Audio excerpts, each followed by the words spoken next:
자, 오늘 다 같이 읽으실 성경 말씀은 고린도전서 14장 고린도전서 14장 1절에서 5절까지 말씀입니다.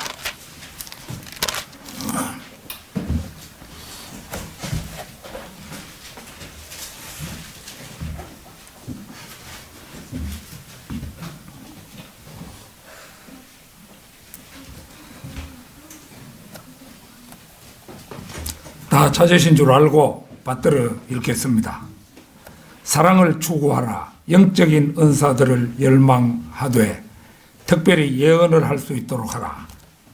이는 알지 못하는 방언으로 말하는 사람은 사람에게 말하지 아니하고 하나님께 하는 것이기 때문이요. 또 어떤 사람도 알아듣지 못하나 그가 영어로 신비들을 말하는 것이기 때문이라. 그러나 예언을 하는 사람은 사람들에게 말하며 세워주고 권면하고 위로하느니라. 알지 못하는 방언을 말하는 사람은 자신을 세우나 예언하는 사람은 교회를 세우느니라. 나는 너희 모두가 방언들로 말하기를 바라지만 차라리 예언하기를 바라노라. 이는 방언들로 말하는 자가 통역을 하여 교회가 세움을 입지 못한다면 예언하는 자가 더 낫기 때문이니라. 자, 이 시간에는 방언은 구원의 증거가 아니다. 방언은 구원의 증거가 아니다. 이런 제목으로 말씀을 드리겠습니다. 성경에서 방언이라는 말이 처음 나오는 곳은 창세기 10장 5절입니다. 같이 찾아보겠습니다. 창세기 10장 5절.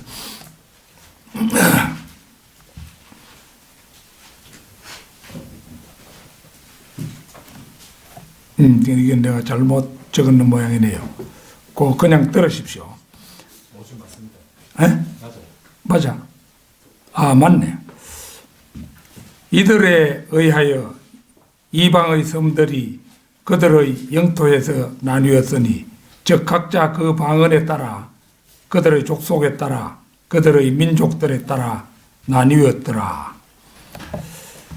인류가 그 언어가 이제 본래 한 언어였는데 이것이 여러 언어들로 분화된 것은 창세기 11장의 바벨탑 사건이 빌미가 되었음을 우리는 알고 있죠. 그런데 이미 10장에 보면은 방언이라는 말이 나오는 것으로 보아서 10장의 일부 내용은 민족의 분화를 설명하다 보니까 11장 이후의 사실도 포함되었다는 것을 우리가 납득을 할 수가 있죠. 신약 성경에서 방언이 제일 먼저 나오는 것은 마가복음 16장 17절입니다. 찾아보겠습니다. 마가복음 16장 17절.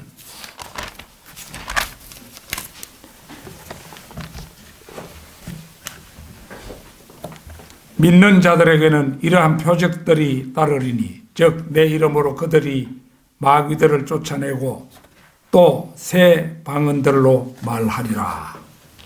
여기에 나오는 표적들은 이스라엘을 위한 것이었음을 알아야 합니다. 사도행전 2장에서 방언을 했던 사람들은 사도들이었는데 사도들은 모두 유대인들이었으므로 방언의 표적이 주어졌던 것입니다.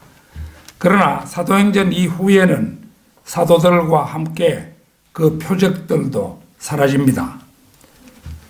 방언이 유대인들에게 주어진 표적일지인데 오늘날 교회에서는 없는 것이 옳습니다. 그런데 이 방언이라는 것이 한국 교회에서 성행하고 있다는 사실은 기이한 현상입니다. 제가 20살 전후 고향에 있었을 때 우리나라의 방언은 이미 성령의 역사로 오인되어서 대유행을 했습니다. 며칠 전에 전광훈 목사가 그 10월 25일 광화문에서 또 한 번의 집회를 예고하면서 오순절에서는 120명이 방언을 했지만 우리는 그날 120만 명이 방언을 하자고 공표하는 것을 보고 방언에 대해서 한번 정리할 필요가 있겠다 싶어서 오늘 이 설교를 준비했습니다. 단도직입적으로 말해 정광훈 목사의 말은 사도행전 2장에서 120명이 방언을 했다 했는데 실제 방언을 한 사람은 마띠아를 포함해 가지고 주님의 제자들 12명 뿐이었고, 또 우리는 이제 120만 명이 방언을 하자 이렇게 한 것도 사실은 틀린 거죠. 그 당시에 그 120명이 방언을 한 것이 아니고 그 120명이 모였는데 그 중에서 주님의 제자 12명이 방언을 했으니까 108명은 방언을 안 했습니다. 그러니까 정광훈 목사도 그 점을 잘 알지 못하는 거죠. 그러니까 120만 명이 방언을 했다 했는데 우리는 10월 25일에 120만 명이 한번 방언을 해보자고 이렇게 하는데 그 주장 그런 자체가 잘못된 거고, 그들이 방언을 성령의 역사로 오인한다는 그 자체도 틀린 것이죠. 그래서 오늘 이 설교를 제가 준비를 한 것입니다. 방언은 구원의 역사가 아니다. 첫째는 성경이 보여주는 방언의 바른 의미입니다. 국어사전에서 방언이라는 단어를 찾아보면은 이제 첫째는 한 언어에서 사용 지역 또는 사회 계층에 따라 분화된 말의 체계 이렇게 되어 있고, 두 번째 뜻은 사투리라는 뜻도 있습니다. 방언이라면은 사투리 이런 뜻도 있어요. 세 번째는 신약 시대에 성령에 힘입어 제자들이 자기도 모르는 외국말을 하여 이방인을 놀라게 한 말. 요거 비교적 정확하게 방언의 그 의미를 말하고 있죠. 그 다음에 또 한 가지 뜻을 그 세 번째에 더 해놨어요. 뭐냐 하면은 또는 황홀 상태에서 성령에 의하여 말해진다는 내용을 알 수 없는 말. 이런 말을 또 풀이를 해놨어요. 그러니까 황홀 상태에서 성령에 의하여 말해진다는 내용을 알 수 없는 말. 이게 오늘날 한국 교회에서 유행하는 그 방언에 해당하는 그 풀이임을 우리가 알 수가 있습니다. 그 이제 우리가 이 세 가지 정의 가운데서 눈여겨볼 부분이 세 번째 정의인데 이제 두 가지로 구분이 되어 있었죠. 먼저 성령에 힘입어 제자들이 자기도 모르는 외국말을 하여 이방인을 놀라게 한 말. 이 정의인데 이것이 바로 사도행전 2장에 나오는 방언이라는 말의 정확한 의미임을 알 수가 있습니다. 사도행전 2장 4절에서 12절을 한번 찾겠습니다. 사도행전 2장 4절에서 12절 말씀입니다.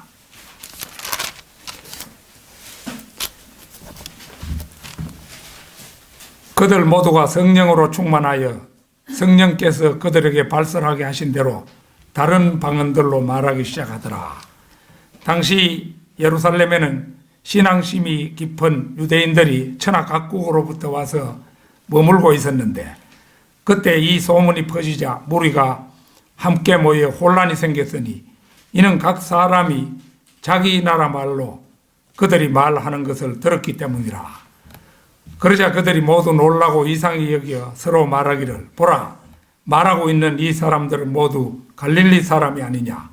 그런데 어떻게 해서 우리 각 사람이 우리가 태어난 곳의 고유언어로 말하는 것을 듣게 된단 말인가. 파데인과 메데인과 엘라민과, 엘라민 하는 게 이게 지금 이란 사람들, 그게 엘라민이에요. 메소포타미아, 유대와 가파도키아. 가파도키아는 지금 현재 터키에 있는 지명입니다. 폰토와 아시아, 프로기아와 팜필리아, 이집트의 쿠레네에 가까운 리비아 여러 지방에 사는 사람들과 로마에서 온 타국인들, 즉 유대인과 유대교로 개종한 자들과 크레테인과 뭐 크레테 섬이라고 그리스에 속한 그 섬이 있지요. 상당히 큰 섬인데요. 아라비아인들인 우리가 그들이 우리의 언어로 하나님의 위대한 일들을 말하는 것을 듣고 있도다 하니 그들이 모두 놀라고 의아해하며 서로 말하기를 이것이 어떻게 된 일인가 하더라. 그러나 어떤 사람은 조롱하며 말하기를 이 사람들이 새 포도주에 취하였다고 하더라. 그때 베드로가 12절까지 다 읽었네요. 베드로가 그거는 14절이니까 읽지 않도록 하겠습니다. 여기에 나오는 다른 방언들은 의심의 여지가 없이 외국어입니다. 그러니까 예수님의 제자들이 그날 성령으로 충만하여 방언을 했는데 이 방언은 외국어였다는 거죠. 파데인, 메데인, 엘라민, 메소포타미아, 가파도키아, 폰토, 프로기아, 팜필리아, 이집트, 리비아, 로마, 크레테인, 아라비아인 등이 모두 자기가 살고 있는 나라의 언어로 된 방언을 들었다는 것이 그 증거입니다. 그러니까 외국어인 거죠. 이들이 들은 방언은 그 뜻이 없는 것이 아니었던 것이 분명합니다.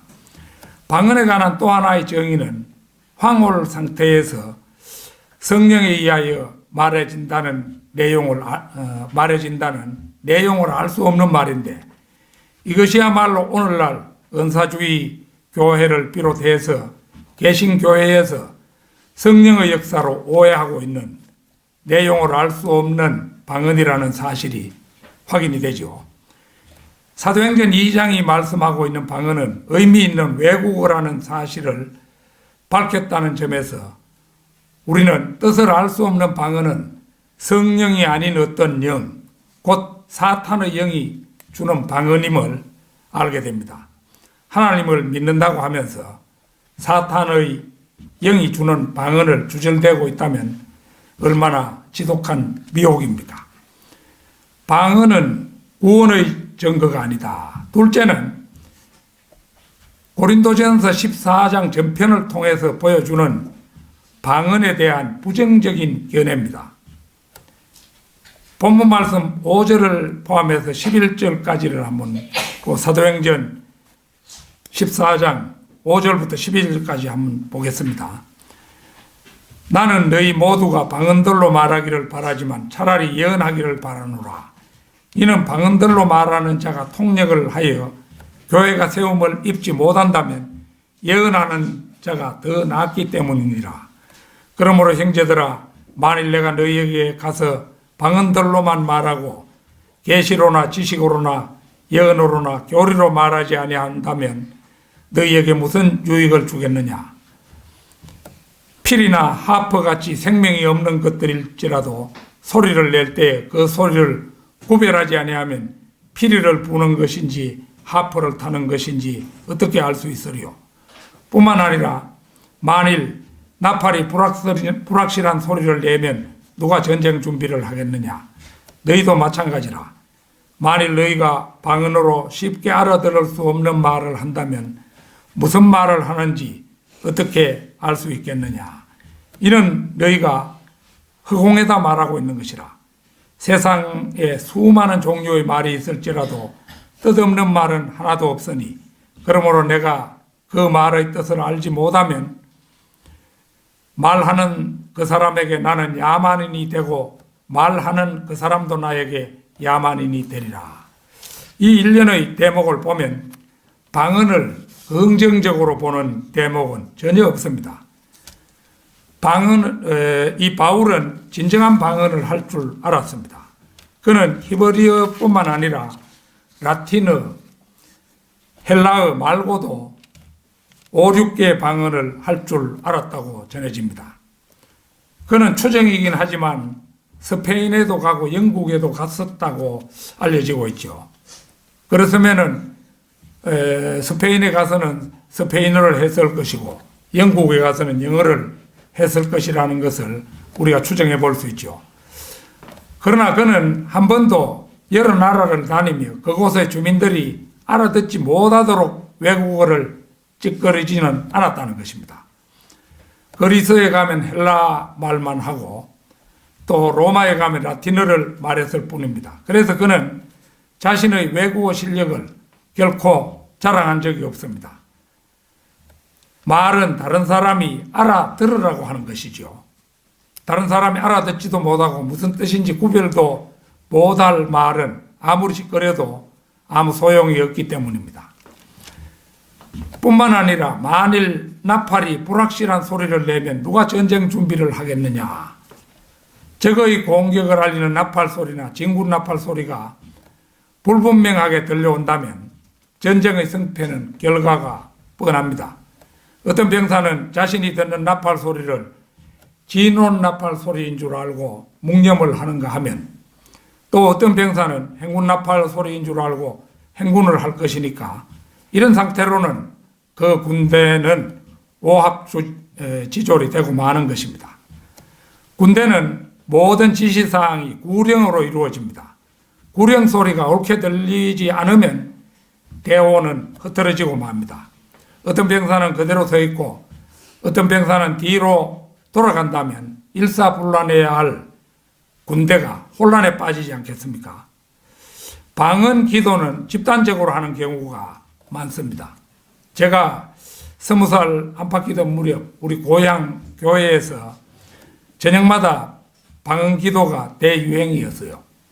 그래서 이제 우리 집에서 별로 많이 떨어지지 않은 곳인데 밤에 교회가 좀 가까운 곳까지 어디에 간다고 가다 보면은 와글와글 하는 소리가 들리는 것이었어요. 그래서 그게 이제 방언하는 소리라는 것을 우리 마을 사람들은 그 당시에 다 알았어요. 그게 멀리서 들으면은 봄밤의 개구리 소리보다도 더 요란했어요. 호기심에 이제 가까이 가서 교회 창문에 저도 길을 대어 들어보고 지나가던 아저씨들도 날 보고 눈을 끔뻑끔뻑 하면서 그래 이제 같이 한번 들어보자는 그런 뜻이죠. 그래가지고 그게 창문에다 길을 대고 이제 들어봅니다. 들어보면은 굉장해요. 어떤 사람은 으쌰으쌰 이런 식으로 비슷한 소리를 내기도 하고 어떤 사람은 좀 덜 떨어진 따따따따 하는 그런 소리를 내기도 하고 또 어떤 사람은 뜻 모를 소리로 울고 불고 야단이에요. 그러니까 지나가던 사람도 호기심에서 그 창문 가까이 가서 들어보는 것입니다. 그리고 이제 그 방언하고 나오면 또 사람이 멀쩡해요. 그래가지고 이제 자기 딴에는 성령의 은사인 방언을 받아가지고 이제 하고 나온다는 의미에서 굉장히 이제 스트레스도 해소되고 굉장히 기분도 좋고 이런 상태에서 나오는데 그래 멀쩡한 얼굴로 나오는 거 보면은 저 사람이 방언했던 사람인가 싶을 정도로 좀 의문이 되기도 해요. 방언하는 사람들 보면은 그때만 정신없이 찌꺼리대지 하고 나면 또 멀쩡해지거든요. 그런데 내가 이제 그 창문에 기대 들으면서 문득문득 생각했던 것은 이제 이런 생각입니다. 하나님께서는 질서가 있고 거룩하신 분으로 알고 있는데 과연 저런 혼란스러운 잡음 같은 기도를 하나님께서는 듣기 좋아하실까? 이런 생각을 제가 하곤 했어요. 그게 나중에 알고 보니 나 자신의 생각이 맞았어요. 고린도전서 14장 23절 보겠습니다. 그러므로 만일 온 교회가 한자리에 함께 모여 모두 방언들로 말을 하게 되면 배우지 못한 사람들이나 믿지 않는 사람들이 들어와서 너희가 미쳤다고 말하지 아니하겠느냐. 방언은 유대인들을 위한 표적으로 주어졌던 은사였고 교회에는 주어지지 않은 은사입니다. 그런데도 교회 안에서 계속 방언을 찌꺼러댄다면 오히려 방언을 하지 못하는 자들이나 믿지 않는 자들이 보고 구원받았다는 것이 곧 미친 정세를 나타내는 것이라고 할 것이 뻔합니다. 물론 우리 성경대로 믿는 사람들은 이런 광경을 보았을 때 그들이 미쳤다기보다는 더러운 영에 점유되어서 광란의 상태에 이르렀다는 것을 한눈에 알아볼 수가 있는 것이죠. 제 어린 시절 친구 가운데 한 사람, 지금 구미에서 개신교회 장로가 되어 있습니다만은, 그는 젊은 날 한 18살이나 19살 때 그 방언을 받았어요. 그래가지고 그 방언을 받고는 이제 자기에게 성령이 임하셨다, 이제 이런 생각을 한 거죠. 그래가지고 이제 하나님의 종이 되라는 신호다, 그 계시다, 이렇게 이제 알고 이제 신학 공부를 하려고 우리 집이 있는 그 골목에 사는 친구였는데 굉장히 가난했어요. 그 땅이 2마지기인가 그래 있었는데 그 중에 1마지기를 팔아가지고 그때 돈으로 한 10만 원 될랑가 모르겠어요. 그래서 이제 10만 원 가지고 신학교 입학하러 간다고 가는데 그 돈을 이제 비료푸대 안에, 종이로 된 비료푸대 안에다가 그 다른 물건하고 이렇게 넣어가지고 돈도 함께 넣어서 거기에 이제 묶어가지고 그 버스 그 짐 이래 얹어두는 데 있지요. 그 얹어다 두고 이제 자기는 거기 들어갈 생각하고 이제 갔는 거예요. 갔는데 그 목적지에 가서 보니까 그 비료푸대가 없어졌어요. 돈과 함께 물건을 다 잃어버린 거죠. 그래가지고 결국 신학교 가는 것을 포기했죠. 그러고 나서 이제 우리 그 친구는 초등학교밖에 졸업을 안 했어요. 초등학교밖에 졸업을 안 했는데, 그래 이제 중학교 졸업장이 있어야 한다면서 이제 구미에 그때 코롱이라는 회사가 이미 서가 있었는데, 그래 이제 중학교 졸업장이 필요하다고 하면서 날 보고 졸업장 한 장 떼달라 한 거라요. 그래 내가 지금 같으면은 그런 일에 내가 개입 안 했을 수도 있는데, 그때는 친구를 돕는다는 의미에서 이제 졸업 증명서를 하나 떼줬는 기라요. 그러니까 어떻게 위조를 했는지 하여튼 지가 이제 내 이름 대신에 지 이름을 써넣겠죠. 그래가지고 코롱 회사에 들어갔어요. 코롱 회사에 들어가서 거기 한평생 있었어요. 그래 이제 했던 사람인데, 그러니까 이제 방언 그거에 의해서 이제 결국은 목회자가 되려고 했다가 결국은 그걸 다 포기하고 코롱에서 한평생을 보냈죠. 그런데 이제 그 사람은 어떤 생각을 가지고 있느냐 하면은, 방언을 하면은 그게 곧 구원의 증거다, 그 성령을 받은 증거다, 이렇게 생각을 했던 거예요. 그래가지고 내가 전에 우리 고향에 가다가 한번 나오라 해가지고 그 어떤 다방에 앉아서 차 한잔 하면서 그래 구령해 보려고 하니까 이 하는 말이 기독교는 체험의 종교 아닌가, 나는 방언했던 그것이 나는 내가 구원받은 증거라고 알고 있네. 그런데 기독교가 체험의 종교라는 말이 어디 성경에 있습니까? 그 없는 말이거든요. 없는 말인데 그 사람은 그걸 철석같이 믿고 있는 거예요. 그래가지고 내가 구령을 해도 절대 받아들이지도 않고 한다는 소리가, 자네가 나가는 그 교회가 무슨 판가 이라는 거예요. 자기가 이제 장로교회니까 이제 자기 장로교단은 이제 장자교단이라 이래서 자부심이 대단한데, 자기는 장로교인데 네 어디서 이단 사상에 빠져가지고 내가 지금 내한테 지금 온 것 아니냐, 이런 식으로 이제 그 생각을 한다고 보았습니다. 그래서 이제 결국은 그러고 나서 내가 또 몇 번 더 충고했더니만은 요새는 내가 하는 전화는 받지도 않고 내하고 아주 원수지간이 되었어요.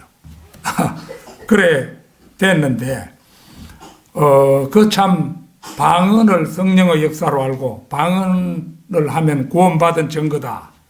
이런 생각이 거짓 생각이죠, 그거. 그런 이제 생각을 가졌다 보니까 그게 이제 그거는 구원받기가 요원한 그런 형편에 있게 된 겁니다. 그래서 그때 내가 엄연히 네가 네 입으로 주 예수를 시인하고 또 하나님께서 그를 죽은 자들로부터 살리신 것을 네 마음에 믿으면 구원을 받으리라. 이런 사람이 마음으로 믿어야 이르고 입으로 고백하여 구원에 이른다고 하나님의 말씀을 내가 손가락 짚어서 읽어주는데도 기어이 그 받아들이지 않고 방언이 구원의 그 표적이라고 알고 있는 거예요. 그러니까 그 참 문제죠. 그런 사람이 우리나라에 부지기수입니다. 장로교 숫자가 제일 많잖아요. 그러니까 이 사람들을 이제 우리는 기회에 있을 때마다 생명줄을 던져야 되죠. 그래서 그 깨우쳐 주어야 합니다. 방언은 구원의 증거가 아니다. 셋째는 방언보다는 예언을 하라는 명령입니다. 영적인 은사들을 열망하되 특별히 예언을 할 수 있도록 하라. 보는 것처럼 이 말씀은 여러 가지 은사들이 있지만은 특별히 예언을 할 수 있도록 하라고 명령합니다. 우리는 여기에서 예언이야말로 최상의 은사라는 것을 알 수가 있죠. 성령의 은사 중에 최상의 것은 선지자처럼 예언을 할 수 있는 능력입니다. 고린도전서 12장 29절에서 31절 한번 보겠습니다. 고린도전서 12장 29절에서 31절.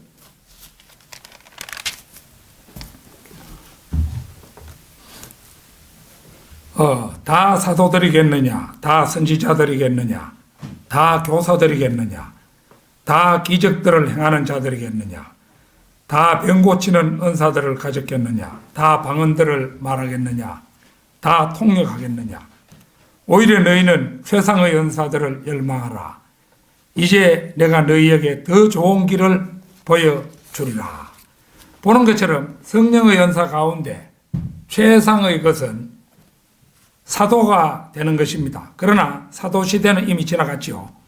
이 시대는 더 이상 사도가 나올 수 없는 시대입니다. 이 시대에 우리에게 주어지는 최상의 영적 은사는 선지자가 되는 것입니다. 선지자의 주된 임무는 예언을 하는 것이죠. 오늘날의 성도들이 선지자가 되어서 예언을 할 수 있다는 것은 곧 말씀에 의거해서 장차 있게 될 일을 예언할 수 있는 능력을 말합니다. 이 시대의 가장 훌륭한 설교는 장경동 목사처럼 잘 웃기는 것이 아니라 언제나 미래의 일에 관하여 말씀을 전파하는 설교입니다. 미래에 관해 말할 수 없는 사람은 한 사람의 혼도, 구원으로 인도할 수가 없습니다. 우리가 이제 그 구령을 할 때 할 이야기를 다 하고 이제 그 상대방이 이제 받아들입니다.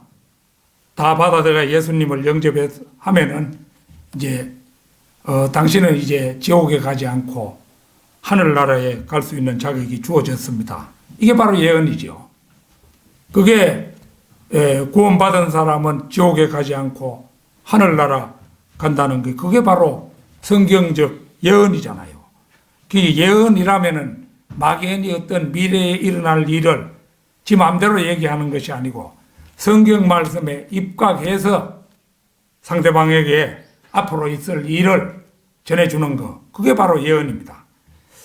계시록 19장 10절은 이 예수의 증거는 예언의 영이라 이런 말씀을 하는데요. 만일 믿지 않는 사람을 구령할 때 그리스도를 영접하면 하늘나라에 간다고 이제 이야기한다면은 그것이야말로 훌륭한 예언이라는 거죠. 예언이 담겨 있지 않은 복음 전파란 있을 수가 없습니다. 성경적 예언이란 점쟁이가 점치듯 장래일을 말하는 것이 결코 아닙니다. 성경적 예언은 구원받은 자와 구원받지 못한 자의 장래일에 대해서 말해주는 것입니다. 성경적 예언은 영생에 대해서 또 장차 있게 될 여러 가지 사실들에 대해서 성경이 무엇이라고 말하고 있는가를 사람들에게 이야기해 주는 일인 것입니다. 고린도전서 14장 39절 40절 한번 보겠습니다. 고린도전서 14장 39절 40절입니다. 14장 39절 40절.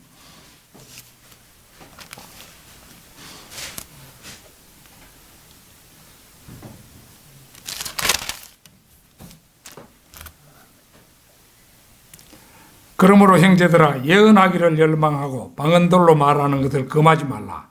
모든 일을 품위 있게 하고 또 질서 있게 하라. 보는 것처럼 바울은 여기서 방언보다 예언하기를 열망하라고 당부합니다. 그런데 바울은 부정적인 방언에 대해서 고린도 교회 사람들에게 왜 방언들로 말하는 것을 금하지 말라 이렇게 말하고 있는가 하는 점입니다. 그 이유는 이렇습니다. 당시 고린도 교회에는 유대인 회원들이 적지 않이 섞여 있었어요.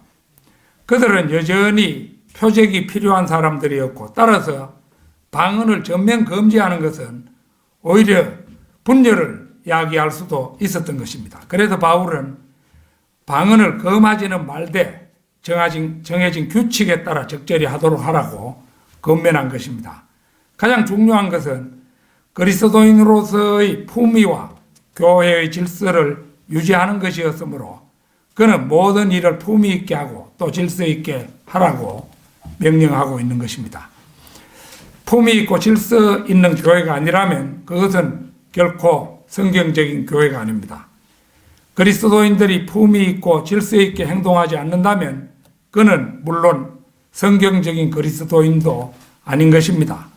그것은 하나님께서는 혼란의 창시자가 아니시기 때문입니다. 모든 일을 품위 있게 하고 질서 있게 하지 못하는 교회와 그리스도인이 있다면 그런 곳에서 사람들이 하나님께 드리는 예배가 불경건한 예배일 것은 두말할 나위가 없는 것입니다. 방언은 구원의 증거가 아니다. 넷째는 방언으로 기도하면 그게 무슨 말인지 자신도 모르고 다른 사람도 모르지만 성령께서 그 뜻을 헤아려 우리를 위하여 대신 그 기도를 하나님께 전달해 주신다는 생각입니다. 고린도전서 14장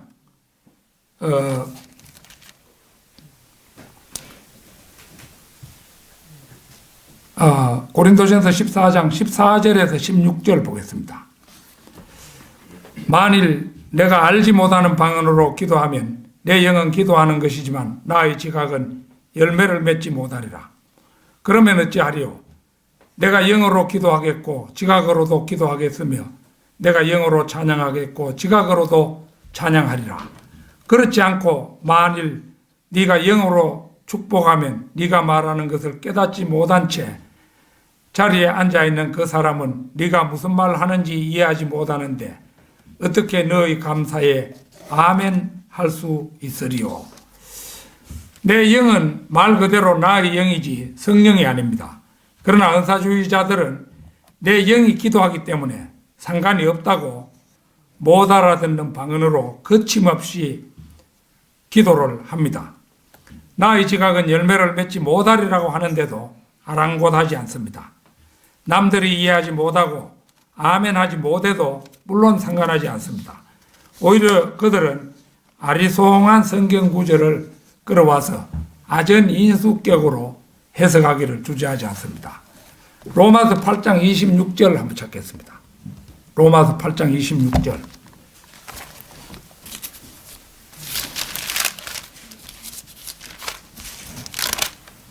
(8장 26절)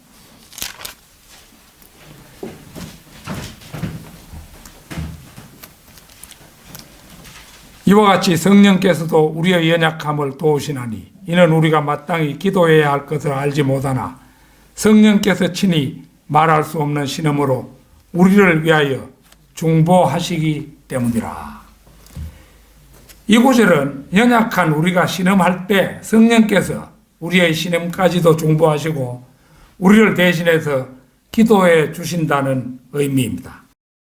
바로 그러기에 우리 그리스도인들은 인내하며 주님의 다시 오심을 기다릴 수 있는 것입니다. 그런데 은사주의자들은 방언을 주절대면서 그것이 영의 신음이라고 말합니다. 로마서 8장 26절의 신음은 말할 수 없는 신음인데 자신들의 방언이 곧 영의 신음이라고 주장을 하는 것이죠. 그러면서 그들은 뜻도 모르는 방언을 마구 발설해냅니다. 그러니까 로마서 8장 26절은 방언과 연관지어서는 안 되는 말씀인데도 그들은 방언과 연관지어서 그렇게 해석을 한다는 것입니다. 많은 은사주의 신자들이 방언을 연습한다는 사실은 우리는 들어서 잘 알고 있죠. 그렇다면 영적 신음을 연습한다는 말이 되는데 이것은 말이 되지 않죠. 또 방언이 만약 구원이라면 구원을 연습해가지고 구원됩니까? 구원을 받을 수 있습니까? 그게 안 되잖아요.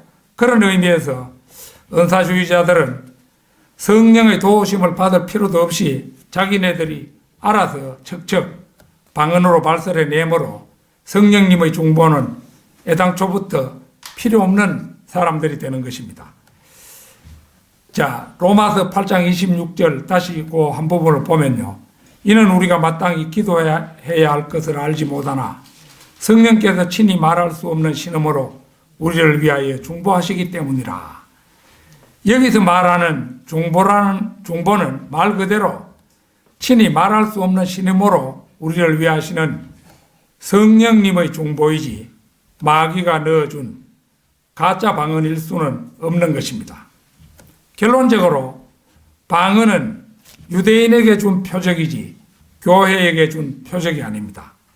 따라서 주님의 교회인 성도들은 방언을 주절거려야 할 이유가 없습니다. 그런데도 정광훈 목사가 오는 이제 10월 25일에 또 더 큰 집회를 하면서 120만 명이 방언을 하자고 그렇게 주장을 했습니다.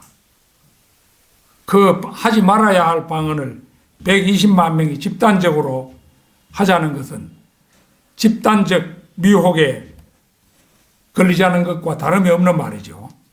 그래서 방언이 마귀가 주는 미혹임을 아는 우리 그리스도인들은 방언의 미혹에 홀려서 지옥으로 내닫는 불쌍한 혼들을 기회가 주어지는 대로 생명줄을 던져 구원해낼 수 있기를 바람하지 않습니다.